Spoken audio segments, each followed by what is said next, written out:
maglaro tayo ng night shift dito. Ay, 12 pala to. Okay.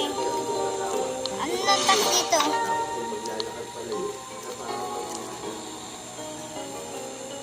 Ito tax dito.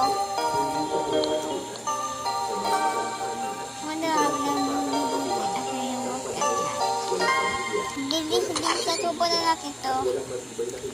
Mga na natin to. Oo guys.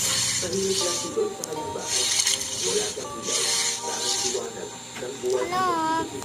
May doon pa dito. Tumusok ka na nga eh.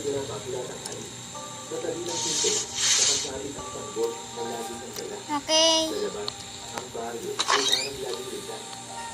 Tapos space na naman dyan. Things.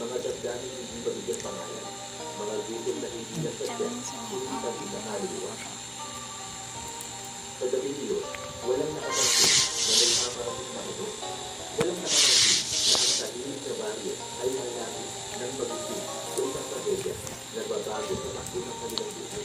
Sa mga sandaling iyon, si Lord ay simpleng dinadalang sa mata ng lahat. Pero sa loob niya, may mga tanong, may mga galit, at may mga takot na hindi niya may paliwanag. At sa katahimikan ng talisayan, nagsisimula ang kwento ng isang gabi na magpapalamig sa buong bayan. Habang lumalalim ang gabi, lumabas si Lord ng bahay. Tahimik siya naglakad sa makikot sa daan.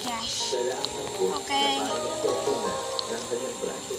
Ang iwan ng buwan ang pakililaw niya. At ang bawat hakbang ay parang walang direksyon. Parang hinahabak siya nang hindi niya maintindihan. Habang naglalakad siya, Kastig naman nagugulot yan. napansin niya, may nangingisahan. Isang babae, nagmamagaling na Kapag yung putik na yun, hindi na pa yun nakatatapon. medyo magulo ang buhok at ang suot ay Kastig simpleng ka. pantalon. Walang pangitaas na damit. Sa unang tingin, parang naliligaw. Bastog. Napahinto si Lloyd. Pinagmasdan niya ang babae. Bastog ka. Kung anong Tingnan na natin sa to. ganung oras at lugar. Tingnan natin ito guys para hindi tayo magugulat. At lumapit ng kaunti. Okay. Can you help me? Mahilang tanong ng babae. Nanginginig ang boses. Halatang balisa at natatakot.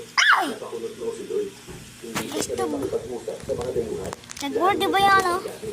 Hindi niya alam kung sasagot ba siya o lalayo na lang. Tapos, Anong kailangan okay. mo? Tanong ni Lloyd. Tapos yung products. Napakalma ang sarili. Pero hindi tumigil ang Okay, babae. mati naman ito sa TV. I'm lost. I don't know where I am. Can you show me the way? Tuloy-tuloy ang mundo. Halatang desperado. Unti-unting naramdaman ni Lloyd ang pag-ibig. Hindi niya maintindihan ang sinasabi ng babae. Parang pinagsisiripan siya